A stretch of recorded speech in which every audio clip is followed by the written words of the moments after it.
તો મોરબીમાં પત્રકારની ખોટી ઓળખ આપી ખંડણી અને લૂંટની કોશિશ કરવાના ગુના સંદર્ભે ડીવાયએસપીએ પ્રેસ કોન્ફરન્સ યોજી ગુનાની સંપૂર્ણ માહિતી આપી છે, જેમાં આરોપીએ ફરિયાદીની દુકાનમાં જઈ પત્રકાર તરીકેની ખોટી ઓળખ આપી હતી અને ખંડણી માંગી હતી, તેમજ લૂંટની પણ કોશિશ કરી હતી।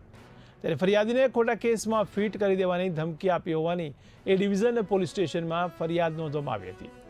ત્યારબાદ એ ડિવિઝન પોલીસ દ્વારા આરોપી વિશાલ સેજપાલ અને ગૌતમ મકવાણાની ધરપકડ કરી 2 દિવસના રિમાન્ડ લઈ પૂછપરછ કરવામાં આવી છે।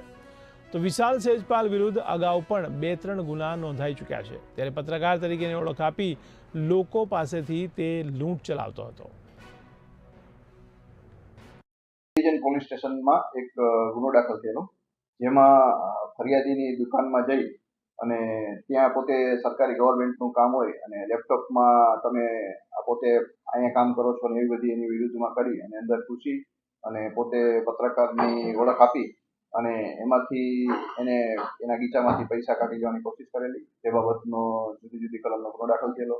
જે કામે એના 2 આરોપી છે, એમાં એક વિશાલ સેજપાલ અને ગૌતમ મકવાણા બંનેની ગઈ તારીખ 27/2 રોજ ધરપકડ કરવામાં આવેલ છે અને દિન 2 ના રિમાન્ડ લઈ પૂછપરછ કરી તપાસ કરવાની છે। અને આ વિશાલ સેજપાલ છે એની વિરુદ્ધમાં પણ અગાઉ 3 થી 4 ગુના એ ડિવિઝનમાં અને થોડાક દિવસ પહેલા બી ડિવિઝનમાં પણ દાખલ થયેલ। પોતે મોરબી ટાઈમ્સના પત્રકારનું કહે છે, પણ તપાસ કરતા કોઈ એવા ઓફિશિયલી એની પાસે પત્રકારનું કોઈ લાયસન્સ ન હોય અને પોતે સોશિયલ મીડિયાની ઓલાથી યુટ્યુબ, ફેસબુક, ઇન્સ્ટાગ્રામ જેવી ફેસબુક પેજ અને ચલાવી અને આવી રીતના જુદા લોકો પાસે જઈ અને પોતે પત્રકાર તરીકે ઓળખ આપી અને પત્રકાર છું અને આમ કરીશ કે તેમ કરીશ ને લોકોને ડરાવી ધમકાવી એમની પાસેથી પૈસા માંગણી કરવાના બનાવ બનેલ છે।